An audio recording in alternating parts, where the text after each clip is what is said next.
Welcome to my YouTube channel 1 Minute Psychology. आज एक नहायत ही अहम तरीन टॉपिक के ऊपर बात करेंगे, वो है पॉलिसीज़ एंड देयर टाइप्स है। बेसिकली ये समझना ज़रूरी है कि पॉलिसीज़ क्या होती हैं। पॉलिसीज़ बेसिकली होती हैं कि जो हमारी साइकोलॉजिकल वो मिस्टेक्स या साइकोलॉजिकल हमारी वो अंडरस्टैंडिंग्स जिनके अंदर फॉल्ट लाइंस होती हैं, हमारी साइकोलॉजिकल अंडरस्टैंडिंग में जो फॉल्ट लाइंस होती हैं और हमारा जो एक माइंड सेट होता है उसके अंदर जो फॉल्ट्स होती हैं उनको पॉलिसीज़ कहते हैं और उस फॉल्ट को हम एक्सेप्ट करते हैं एज ए ट्रू। मतलब उस फॉल्ट को हम ये समझ लेते हैं कि वो ठीक है, जो हम मतलब सोच रहे हैं, जो हमारे ज़हन के अंदर जो गलती है वो उसको हम दुरुस्त मान लेते हैं और दुरुस्त मानकर फिर ज़िंदगी के सारे फ़ैसले और सारी चीज़ें करते हैं। तो ये टॉपिक बेसिकली समझना बहुत ज़रूरी है, स्पेशली पेरेंट्स के लिए, मैनेजर्स के लिए, टीचर्स के लिए और बाकी जितने भी ज़िंदगी के मामलात के अंदर जो है ना, ये पॉलिसी समझना बहुत ज़रूरी है, क्योंकि ये हमें साइकोलॉजिकल गाइडलाइंस देती हैं कि हम अपनी थिंकिंग को बिल्कुल इरेक्ट कर सकें और उसके अंदर जो करेक्शन है वो कर सकें और अपनी गलतियों को दुरुस्त कर सकें। नंबर 1 पर अगर बात करें तो ये है एड हॉक रैशनलाइजेशन। इसके अंदर इस तरह से होता है कि बंदा जो होता है वो बिना जाने, बिना समझे अपनी बात को दुरुस्त करार देने लग जाता है अगर उसके खिलाफ, उसकी किसी बात के खिलाफ कोई ओपिनियन आ जाए, कोई कॉन्ट्राडिक्टरी ओपिनियन खड़ा हो जाए, कोई दूसरा बंदा उसके ऊपर बात कर दे कि यार ये चीज़ इस तरह से हुई है, तो अगला बंदा बिना सोचे समझे, उसके पास भले ही उसका कोई एविडेंस भी ना हो, कोई प्रूफ भी ना हो, लेकिन वो उसको जस्टिफाई करने लग जाता है, उसको कहता है कि यार ये दुरुस्त है और वो अपने पास से फेक और स्यूडो किस्म के लॉजिक्स देता है। फॉर एग्जांपल किसी क्रिकेट टीम का कप्तान वो टीवी के ऊपर मीडिया को बुला कर कहता है कि जी हमने ये मैच जीत जाना था, लेकिन यहाँ का जिस कंट्री के हम अंदर खेल रहे हैं यहाँ का वेदर हमारे लिए सूटेबल नहीं था और इसकी वजह से हम अपनी अच्छी परफॉर्मेंस नहीं दे सके। जबकि उसकी एक्चुअल रीज़न भले ही ये ना हो और वेदर भी बिल्कुल ठीक हो, वेदर उतना ही अच्छा हो जितना उस मुल्क के नॉर्मल जो बासी होते हैं उसी तरह का हो, जिस तरह का जेन्युइन एक वेदर के अंदर उस बंदे की खुद डेवलपमेंट हुई हो। जबकि रीज़न एक्चुअल ये बन रही हो कि वो उन्होंने प्रैक्टिस सेशन ही जॉइन ना किया हो, तो उसमें से उनकी ख़राब परफॉर्मेंस को वो लिबलाइज़ करो अपने तरफ से ये जी के हम तो बहुत अच्छा परफॉर्म कर देते, लेकिन ये जो वेदर कंडीशन है इसने हमारे परफॉर्मेंस के ऊपर बड़ा बैडली इम्पैक्ट किया है और अपनी गलती को वो लोग तस्लीम नहीं करते। तो ये एडहॉक रैशनलाइजेशन बहुत बड़ी पॉलिसीज़ होती है हमारी साइकोलॉजिकल थिंकिंग को ख़राब करने में। तो इस चीज़ को समझना बहुत ज़रूरी है कि हम जब कभी भी कोई बात करें या हमारे अगेंस्ट कोई कॉन्ट्राडिक्टरी ओपिनियन आए, तो हमें सबसे पहले खुले दिल से तस्लीम करना आना चाहिए। तो ये बहुत इम्पोर्टेंट मतलब कि ये जो फ़ैलेसिस है इसको समझना बहुत ज़रूरी है। उसके बाद बात करेंगे जो बड़ी कॉमन सी फ़ॉलेसी है वो ये है कि हम किसी आर्गुमेंट करने वाले या किसी बात करने वाले बंदे के साथ जो हमारी ख़्वाहिशात या हमारी सोच या हमारी थिंकिंग के पर्सनल हमारी यानी कि पर्सनल हमारी थिंकिंग अगेंस्ट कोई बात कर रहा हो, तो हम अब उसकी बात का आर्गुमेंट की बजाय, आर्गुमेंट या लॉजिकल दलील देने के बजाय हम उस बंदे की ज़ात के ऊपर हिट करना शुरू कर दें। तो ये एड होमिनम या इसको एड फेमिनम भी कहते हैं। तो ये फ़ैलिसी बहुत कॉमन है। पार्टिकुलरली आपने टॉक शोज़ के अंदर देखा होगा कि जब कोई ओपोनेंट या कोई पॉलिटिकल पार्टी का बंदा कोई बात करता है, तो जो उसका ओपोनेंट होता है वो उसकी लॉजिकल दलील देने के बजाय या उसके अगेंस्ट कोई अच्छे एविडेंस देने के बजाय वो क्या करता है कि उस बंदे की ज़ात के ऊपर हिट करना शुरू कर देता है कि जी आप तो इस तरह के हैं, आपकी बेटी का ये मामला चल रहा है, आपके बच्चों का ये मामला चल रहा है, आप तो घर में इस तरह नज़र आते हैं, आप तो इस तरह के बंदे हैं। तो उसकी ज़ात के ऊपर, उसकी शख्सियत के ऊपर हिट करना शुरू करते हैं। तो ये बहुत बड़ी फ़ॉलेसी होती है जो हमारी थिंकिंग के अंदर इफ़ेक्ट करती है और इस बेसिक इस फ़ॉलेसी की वजह से हमारे बहुत सारे रिलेशंस डिस्टर्ब होते हैं। क्योंकि हम लॉजिकल आर्गुमेंट करने के बजाय उस बंदे की ज़ात के ऊपर हिट करने लग जाते हैं और इस वजह से इस पॉलिसीज़ को बहुत ज़्यादा डेंजरस माना जाता है। इसके बाद बात करेंगे बहुत ही कॉमन पॉलिसी की, वो है अपील टू इग्नोरेंस या एड इग्नोरेंटियम। इस पॉलिसी के अंदर इस तरह से होता है कि जब हमारी किसी बात को कोई बंदा चैलेंज नहीं करता तो हम ये तसव्वुर कर लेते हैं ये बिल्कुल दुरुस्त है। मतलब जो हमने कह दिया यही ठीक है। हो सकता है कि वो चीज़ गलत ही हो और हम इस चीज़ को दुरुस्त मानकर चलने लग जाते हैं। तो इसकी मिसाल इस तरह से है कि फॉर एग्ज़ाम्पल एक बड़ा ही बदतमीज़ और बदमिज़ाज सा बंदा है, वो किसी को कहता है कि यार जो है ना मैं तो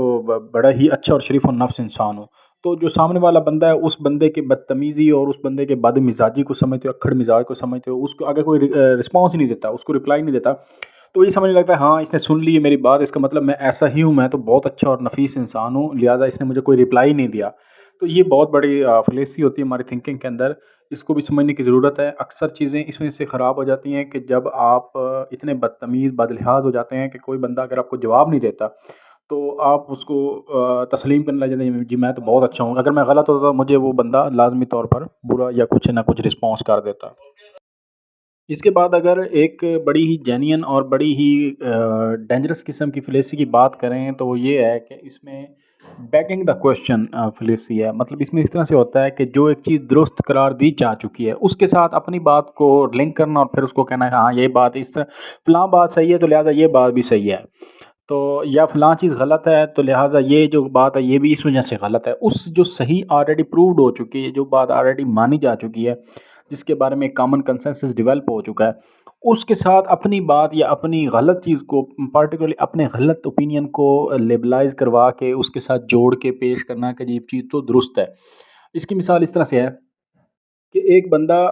جوس پی رہا ہے کسی برانڈ کا، آج کسی کمپنی کا، اور وہ جوس صرف ایک شوگری مطلب کہ ایک ٹیسٹ والا جوس ہے، اس کے اندر کوئی ریئل ٹائم فروٹس وغیرہ کی کوئی مطلب کہ جو اجزاء ہیں وہ شامل نہیں ہیں، تو وہ کہتا ہے جی میں تو جوس اس لیے پیتا ہوں کہ جی جوس صحت کے لیے اچھا ہے اور پھلوں کا جوس تو لہٰذا یہ میں اس وجہ سے جوس پی رہا ہوں، جبکہ اصل بات یہ ہے کہ پھلوں کا جوس جو ریئل ٹائم پھلوں سے نکلا وہ تو واقعی صحت کے لیے اچھا ہے، لیکن یہ ابھی اس جو فضول کسی کی کمپنی کا جوس ہے اس کو لیبلائز کر رہا ہے کہ جی میں جوس پی رہا ہوں اپنے اس جوس والے کام کو درست ثابت کرنے کے لیے کہ جو پھلوں کا جوس ہے جی وہ تو بہت اچھا ہے لہٰذا میں یہ جوس پی رہا ہوں، حالانکہ یہ فلیسی ہے ایک قسم کی، تو یہ بھی ایک بڑی ڈیڈلی ڈینجرس فلیسی ہے جو اکثر ہم لوگ دیکھتے ہیں گھروں کے اندر بھی، تو اس کو بھی سمجھنے کی ضرورت ہے۔ اس کے بعد بات کریں گے فلیسی آف کمپوزیشن کی۔ اس کو فلیسی کے اندر ہوتا یہ ہے کہ ایک بندے کی غلطی کو یا ایک بندے کے برے جو وصف ہیں یا اس کی بری خامیوں کو لیبلائز کر دینا پوری فیملی کے ساتھ، پورے گھر کے ساتھ، پوری سوسائٹی یا ایون کہ پوری کنٹری کے ساتھ، کہ اگر کوئی بندہ کوئی فگر ہے یا جو بھی واٹس ایور ہے، اگر اس سے کوئی مسٹیک ہو جاتی ہے کسی کام کے دوران تو اس کو لیبلائز کر دینا کہ جی یہ تو بندہ لہٰذا فلاں کمیونٹی سے بلانگ کرتا ہے، وہ کمیونٹی بھی ایسی ہی ہے، وہ فلاں تو ایسا ہی ہے، تو یہ چیز بڑی کامن ہے، اور یہ چیز بیسیکلی وجہ بنتی ہے تعصب پریجوڈائس جو ہماری تھنکنگ بن جاتی ہے اور کسی کامن کمیونٹی کے متعلق سیکٹیرین اور جو ہماری فرقہ وارانہ فسادات جو ہیں ان کے اندر اس چیز کا بہت بڑا رول ہے کہ فلیسی آف کمپوزیشن کے تھرو ہم باہمی ناتفاقی اور ناچاکی کا مظاہرہ کرتے ہیں اور آپس میں ہمارے درمیان نفرتیں بڑھتی ہیں، تو یہ فلیسی بھی سمجھنا بہت ضروری ہے۔ اس کے بعد بات کریں گے جو ایک بڑی کامن سی فلیسی ہماری سوسائٹی کے اندر بھی پائی جاتی ہے وہ ہے اسٹرا مین فالیسی۔ اس فالیسی کے اندر ہوتا اس طرح سے ہے کہ ہم ایک بندے کی بات کو پوری طرح سمجھتے نہیں ہیں اور اس کے اوپر اپنا ایک اوپینین بنا کے اس کی بات کے ساتھ لیبلائز کر دیتے ہیں کہ اس کی بات کا تو یہ مطلب بنتا ہے جی، کہ جس طرح سے ایک مثال دی جائے کہ اگر ایک بندہ وہ اپنے بچوں کو گائیڈ کر رہا ہے کہ بیٹا کولڈ ڈرنکس وغیرہ نہ پیا کریں، تو ایک دوسرا بندہ جو کولڈ ڈرنک ذاتی طور پسند کرتا ہے تو وہ یہ کہنا چاہ رہا ہوتا ہے کہ جی آپ تو بچوں کو کولڈ ڈرنک اس وجہ سے منع کر رہے ہیں کہ جی آپ کو فلاں برانڈ کے ساتھ نفرت ہے، تو لہٰذا آپ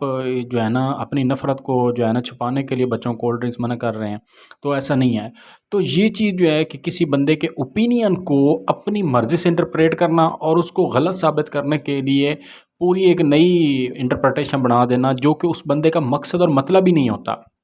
یا اس کی ایک اور مثال ہم اکثر گھروں میں بھی دیکھتے ہیں، ایک گھر کے اندر دو فیملیز رہتی ہیں اور ایک خاتون نے کھانا بنایا ہے اور دوسری خاتون اپنے بچے کو کہہ دیتی ہے کہ بیٹا آج آپ نے جو ہے نا یہ کھانا نہیں کھانا کیونکہ آپ کا پیٹ خراب ہے، تو دوسری خاتون کہتی ہے جی ہاں ہاں آپ نے اس لیے بچے کو کھانا منع کر دیا نا کہ یہ کھانا میں نے بنایا ہے اس لیے آپ نے یہ منع کیا، تو یہ فلیسی بھی ہوتی ہے جو اکثر گھروں میں شکار اور لڑائیوں کا باعث بنتی ہے کہ بنا وجہ اور بنا ریئلٹی کو سمجھے ہوئے ایک پوائنٹ کو کسی بندے کے پوائنٹ کو اپنی مرضی سے انٹرپریٹ کر لینا اور اس کے اوپر پھر اپنا ایک تھوپ دینا اس کو کہ تم اس طرح سوچ رہے ہو۔ آج کی اس ویڈیو کا بنیادی طور پر جو مقصد تھا وہ یہ تھا کہ آپ لوگوں کو یہ گائیڈنس دینا ہے کہ گھروں کے اندر، فیملیز کے اندر یا ورک پلیس کے اندر، یہ ایون کہ ہماری سوشل لائف یا ہمارے دوستوں کے اندر کون سی وہ چیزیں جو ہمارے باہمی جھگڑوں اور ایک تصادم کا باعث بنتی ہے، ان چیزوں کو سمجھنا۔ تو آج کی ویڈیو کو ہم یہیں پر ایڈ کریں گے اور اس امید کے ساتھ کہ آپ ہمارے چینل کو لائک بھی کریں گے، سبسکرائب بھی کریں گے اور شیئر بھی کریں گے، اور اس طرح کی اور بہت ساری پالیسیز ہیں جو انشاءاللہ اپ کمنگ ٹائم میں اپلوڈ کروں گا اور آپ لوگوں کو گائیڈنس دوں گا۔ پلیز میرے چینل کو لائک کریں، سبسکرائب کریں اینڈ شیئر کریں۔